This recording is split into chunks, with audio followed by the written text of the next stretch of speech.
Hi, I'm William from Sunaca Thinkspace, tools for the mind and heart. We help you to use your brain better so you can get better results. This week's question comes from Dean S. He writes, can you share with me some quick tips on how I can be more influential at work? I can't seem to get people to listen to my opinion, even though I know I'm right. Sometimes they shut down in front of me, and other times, worse, they just do the opposite. They get argumentative and nothing seems to work. I get into a big argument and I'm not influencing them at all. That's a great question, Dean, and that's a very important issue. Yes, you want to be a person of influence, especially in your work. If you're going to advance in your career, it's very important to be able to be influential. Now, there are three keys to it. You've got to first be a good listener. You really have to understand the other person. Take the time to ask questions, open questions that will encourage them to talk more. Follow-up questions, questions that follow up from the conversation so that you really show interest, you really show that you care about what they have to say. And finally, you want to make sure that you have an attitude of wanting to be influenced. Stephen Covey, in his seminal work, The 7 Habits, said, seek first to understand, then to be understood. And what that really means is be open to influence. And when people feel that, they feel that you've listened to them, you're actually open to be influenced by them, well then they're happy to be able to accept what you have to say. So that's the first step, listen. Second step is actually a subconscious step. It's something that you do with your subconscious and that you do in terms of communicating to the other person's subconscious. If they talk loudly with them. If they talk quietly with them. If they're sitting in a particular position, match their position, match their body posture. If they make lots of eye contact, make lots of eye contact. So what's the right level of eye contact? What's the right level of volume of your speech? What's the right tonality? There is no right or wrong answer. There's only what most matches the other person. And if you can align with them, if you can show that you're just like them, that's called matching and mirroring, tonality and body language. You are much more likely to be influential to that person. There is a subconscious message that gets sent across when you're matching and mirroring people.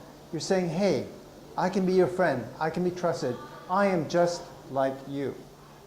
Now finally, step 3. The biggest mistake that people make when they're trying to influence, they argue.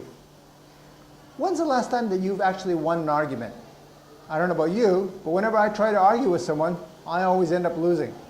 We both lose because we're so entrenched in our points of view that nobody's open to listen to the other.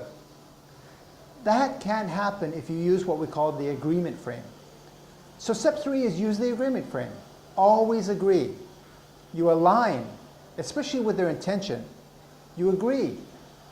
But then you offer a different point of view. Now, do you do that by saying but? No. That word is destructive. You don't say, I agree with you, but. Don't use the word but. Don't say, yeah, I agree with you, but. What does that tell you? It tells you that they're dismissing everything that you said, and they're just trying to get their point of view across. That doesn't work. Remember, you have to align with them first. So don't use but. I mean, but is never good. When you hear that the doctor says, hey, it's a baby boy, but not so good. Or they say, your successful surgery, but. Or they say, I love you, but. You see, but is not good because it basically contradicts everything that was said beforehand. So people are waiting for the other shoe to drop. They don't even hear the first part. So instead, align. You say to them, yeah, I appreciate your intention, and. Or, I really respect your feelings, and. That's the agreement frame. It takes that form. So an example. I mean, it could be something as simple as watching a movie. You know, your friend wants to watch Independence Day, and you hate that kind of sci-fi thriller. You like a romantic comedy instead. Okay, tell them, you know. Yeah, I really appreciate your intention to go out and have some fun, watch a movie tonight. And you know, I'd really love to see this new romantic comedy that's just come out. What did you do? You align with them, and you've redirected them into another choice that meets their intention. We've got to get this report done. I think you should work an extra hour, says your boss. Fantastic. You say, boss, You know what? I really respect your intention to make sure that we get our work done on time. And you know, I'm willing to work through an extra period of time in the morning, or to actually have a working lunch. So I'll spend my hour of lunch working on the project. I'm sure we can get it done on time. What have I done? I haven't argued with them. I haven't said, yeah, but I've got to go to a play afterwards. I've got a date tonight. I can't stay at work too late. No, no but. Be influential. Align with their intention. Align with their feelings. Align with them, and then lead them into another direction. It works magically. And really, the important thing there is make sure that you've got their best interest in mind.